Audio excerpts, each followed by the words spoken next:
और आज सवाल यह है कि क्या यादव हिंदू नहीं है? आप कहेंगे कैसी फिजूल बात करते हो, यह क्या बकवास बात है। दर्शकों, मैं यह बात करते हुए डर रहा हूं क्योंकि कोई यह कहे कि यादव हिंदू नहीं है तो मेरा मत क्या है। मैं सिर्फ इसको गलत ही नहीं मानता, बल्कि मेरी समझ यह कहती है, मेरा अध्ययन यह कहता है कि यह गलती नहीं है, यह कहना ही अपराध है। फिर आप पूछेंगे कि यह बात कह क्यों रहे हो, यह बात उठी कैसे। दर्शकों, यह पीडीए की पाठशाला का नया सिलेबस है। यह पीडीए की पाठशाला में पढ़ाया जा रहा है। आपको यह तो पता ही होगा कि समाजवादी पार्टी जिले जिले में आजकल पीडीए की पाठशाला चला रही है, जहां पर आपने पहले पढ़ा होगा कि ए से अखिलेश पढ़ाया जाता है। आपको यह भी पता होगा कि बी सी डी इससे क्या क्या पढ़ाया जाता है। यह पीडीए की पाठशाला एक नए सिलेबस को लेकर आई है। दर्शकों, फिरोजाबाद में समाजवादी पार्टी की ऐसी ही पीडीए की पाठशाला चल रही है और इस पाठशाला में समाजवादी पार्टी के जिला अध्यक्ष शिवराज सिंह यादव जब बोले तो बवाल हो गया। उन्होंने कहा कि मैं यादव हूं लेकिन हिंदू नहीं हूं। समझिए, वो कह रहे हैं मैं हिंदू नहीं हूं, मैं तो केवल यादव हूं। इतना ही नहीं, हिंदू धर्म पर अपमानजनक टिप्पणी करते हुए उन्होंने यहां तक कह दिया कि जो धर्म इंसान को कुत्ते से नीचा कर दे उसे मैं मानता नहीं। मुझे लगता है कि अधूरा ज्ञान सबसे खतरनाक होता है। किसी की कही हुई बात, किसी की सुनी हुई बात जब आपको आधी पता हो तो या तो आप बोलिए मत, और अगर आप बोल रहे हैं तो मुझे लग रहा है कि इसके पीछे आपके हिडन इंटेंशन है। और मुझे लगता है कि मुझे नहीं, देश के यादव समाज को इसका संज्ञान लेना चाहिए। शिवराज सिंह यादव को आईना उन्हें दिखाना चाहिए। बहुत से यादव समाज से जुड़े हुए लोग ये आईना दिखा रहे हैं, इनको सत्य से अवगत कराना बहुत जरूरी है। और ऐसा भी नहीं है कि ये सच जानते नहीं होंगे, मुझे यकीन है कि ये सच जानते होंगे, लेकिन ये जानबूझकर हिंदुओं को तोड़ने की राजनीति कर रहे हैं। और मुझको यह भी लगता है कि अखिलेश यादव जी को सबसे पहले इसका संज्ञान लेना चाहिए। इसलिए लेना चाहिए कि ये शिवराज सिंह यादव आपकी पार्टी के जिलाध्यक्ष हैं, आपकी पार्टी के नेता हैं। और इसीलिए मैं आपसे बोल रहा हूं, इसलिए बोल रहा हूं क्योंकि आप वो हैं जो खुद को कृष्णवंशी कहते हैं, यदुवंशी कहते हैं। और सिर्फ कहते नहीं, आप हैं।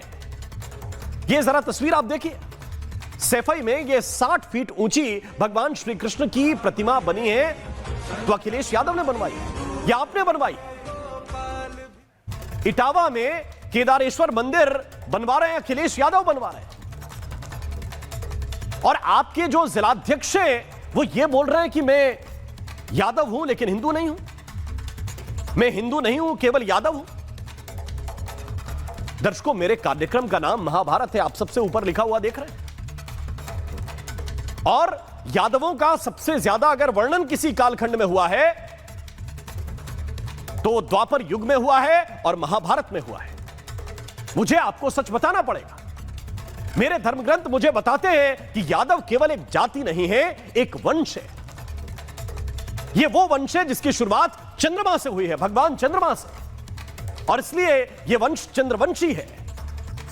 वो वंश जिसमें पुरु हुए, इसलिए यह पुरुवंशी है। वो वंश जिसमें राजा ययाति हुए, इसलिए यह ययाति वंशी है। वो वंश जिसमें महाराज यदु हुए, इसलिए यह यदुवंशी है। और इन्हीं महाराज यदु के नाम पर नाम पड़ा यादव। वही वंश जिसमें वृष्णि हुए, इसलिए यह वृष्णिवंशी है। और वही वंश जिसमें वसुदेव हुए, जिसमें भगवान श्री कृष्ण हुए, इसलिए यह सभी कृष्णवंशी भी हैं। महाभारत का कालखंड, द्वापर का कालखंड याद कीजिए आप। द्वारका से लेकर हस्तिनापुर तक जिनका साम्राज्य रहा, वो सभी के सभी कौन थे? वो केवल चंद्रवंशी थे। चंद्रवंशी लोगों का एक, जिसके कहिए कि पूरा का पूरा राज्य स्थापित था इस पूरे भारत के अंदर। इनका सामान्य राजघराना नहीं है, बहुत बड़ा राजघराना रहा। युद्ध कौशल के, इनके बल के कीर्तिमान रहे। एक राजा के राज्य पर, एक एक राजा के राज्य पर जो चंद्रवंश में पैदा हुए, एक एक बड़ी बड़ी पुस्तक लिखी जा सकती है और उस वंश को हिंदुओं से अलग करने की राजनीति की जा रही है। उस वंश को हिंदुओं से काटने की कोशिश की जा रही है। मैं एक बड़ी बात कहना चाहता हूं आपसे, आपको थोड़ा सा समझना पड़ेगा, क्योंकि इसमें कोई भी जाति आधारित रहा ही नहीं है। मैं क्यों कह रहा हूं इसको समझिए। अगर मैं यादव को केवल जाति नहीं वंश कह रहा हूं तो इसको आपको समझना पड़ेगा। कोई भी जाति इनमें से उठेगी तो वो नाम के आधार पर बनती थी, ना कि जाति के आधार पर। यह थोड़ा सा समझिए आप। जिस वंश में जो राजा सबसे प्रतापी हुए, उन्हीं का अनुसरण करने वाले, उनके पीछे चलने वाले, उनके पीछे पैदा होने वाले उस वंश के लोग कहेंगे। आपको इसको उदाहरण के सहित समझना पड़ेगा। जैसे जो सूर्यवंश है उसमें कई राजा पैदा हुए, उसमें महाराज सगर पैदा हुए। उस वंश के अंदर पैदा हुए महाराज रघु, इसलिए वो वंश रघुवंश हुआ। उस वंश में पैदा हुए महाराज इक्ष्वाकु, इसलिए वो इक्ष्वाकु वंशी है। और इसीलिए जो सूर्यवंशी क्षत्रिय हैं वो अभी अपने आप को रघुवंशी कहते हैं, क्योंकि वो वंश रघु के नाम से चलता है, वो दशरथ के नाम से नहीं चलता, वो राम के नाम से नहीं चलता, वो महाराज रघु के नाम से चलता है, इक्ष्वाकु के नाम से चलता है। इसी तरह भगवान कृष्ण जिसमें पैदा हुए वो वंश कृष्णवंशी ही नहीं है, वो महाराज यदु के नाम से चलता है।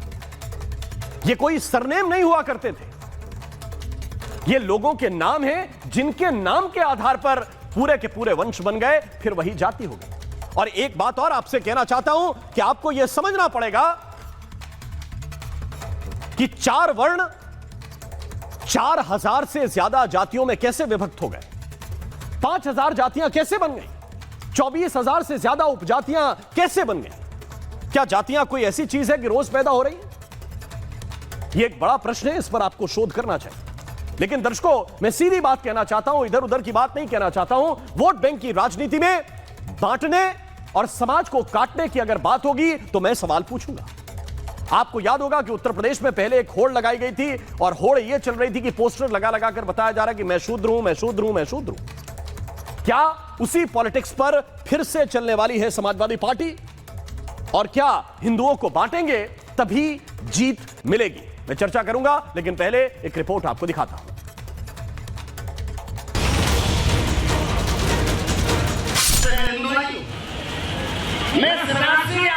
शाम तक सुबह की नजरों से उतर जाते हैं, इस कदर समझौतों पे जीते हैं कि जमीर ही मर जाता है।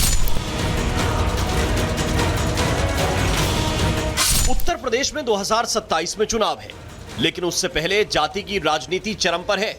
इस बार समाजवादी पार्टी के एक जिलाध्यक्ष ने ऐसा चौंकाने वाला बयान दे दिया है जिससे यूपी की सियासत में हलचल तेज हो गई है। इस बयान को हिंदुओं को बांटने वाला बयान बताया जा रहा है। ये समाजवादी पार्टी के जिलाध्यक्ष हैं, नाम है शिवराज सिंह यादव, और शिवराज कह रहे हैं कि वो यादव हैं लेकिन हिंदू नहीं है। जी हां, बिल्कुल सही सुना आपने, यादव हैं लेकिन हिंदू नहीं है। मैं शिवराज सिंह यादव हूं, मैं हिंदू नहीं हूं। मैं शिवराज सिंह यादव हूं, मैं हिंदू नहीं हूं। मैं शिवराज सिंह यादव हूं। उन्होंने कहा कि कोई भुजा से निकला है, कोई सीने से पैदा हुआ है, कोई मुंह से पैदा हुआ है, लेकिन वो मां की कोख से पैदा हुए हैं। पहले नेताजी का ये ज्ञान सुनिए। जो मुंह से पैदा हुए वो श्रेष्ठ है, वो ब्राह्मण है। जो ज्ञान से पैदा हुए वो क्षत्रिय, और जो सीने से पैदा हुए हैं वो वैसे। तीसरा वर्ड है वैश्य। और मां की कोख से जो पैदा होता है वो इंसान होता है। सवर्णों पर अप्रत्यक्ष रूप से कटाक्ष करते हुए नेताजी ने सभी सीमाएं पार करते हुए जो कहा वो सुनिए। जो धर्म किसी इंसान को कुत्ते से नीचा कर दे, मैं उस धर्म को कदापि नहीं मानता, कभी नहीं मानता। दरअसल पीडीए की पाठशाला चल रही थी। समाजवादी पार्टी के नेता शिवराज सिंह यादव क्लास दे रहे थे और इसी दौरान उन्होंने ये सब बयान दिए। अब नेताजी ऐसी बातें करेंगे तो राजनीति तो गर्म होगी ही। हुआ भी ऐसा ही। बीजेपी ने समाजवादी पार्टी को उनका मैकाले प्रेम याद दिलाया। मुझे समझ में नहीं आता, अगर यादव है तो भगवान कृष्ण के तो वंशज हैं। इसे कहते हैं मैकाले की मैरिजुआना। यदि किसी व्यक्ति को मैरिजुआना दिमाग में आ जाए ना, m factor again I am saying the marijuana of Macaulay and Marx has been so embedded in his mind कि वो अपना मूल ही भूल गए। समाजवादी पार्टी जातिवाद में इतनी अंधी हो चुकी है कि वो बार बार समाज को तोड़ने के लिए और हिंदू धर्म को अपमानित करने के लिए हर प्रकार की चेष्टा करती है। जानबूझ करके हिंदुओं को अपमानित करना, मजहबी तुष्टीकरण करना, यह समाजवादी पार्टी की रणनीति का हिस्सा। इस तरह की बयानबाजी से पार्टियों को क्या लाभ होता है या होगा, यह समय बताएगा। लेकिन इस बयान से साधु संतों में भी नाराजगी है। इस तरह के बयान देने से किसी भी पॉलिटिकल व्यक्ति के उसका हित होगा या नहीं होगा ये तो भविष्य तय करेगा, मगर समाज का अहित जरूर होगा। ऐसे में सवाल उठ रहा है कि क्या शिवराज सिंह यादव ने 2027 चुनाव से पहले हिंदुओं को बांटने के लिए इस तरह का बयान दिया है। सवाल यह भी है कि एक तरफ अखिलेश यादव मंदिर बनवाते हैं और उनके नेता कहते हैं यादव हिंदू नहीं है। सवाल यह भी है कि क्या अखिलेश यादव का मंदिर बनवाना सिर्फ दिखावा भर है? और सवाल यह भी कि हिंदू से हिंदू को लड़ाकर 2027 में क्या समाजवादी पार्टी सत्ता में आना चाहती है? अब सवाल सिर्फ एक बयान का नहीं है, सवाल है उस सोच का जो समाज को जातियों में तोड़ने की खुली कोशिश करता दिखाई दे रहा है। Bureau report, Republic Bharat.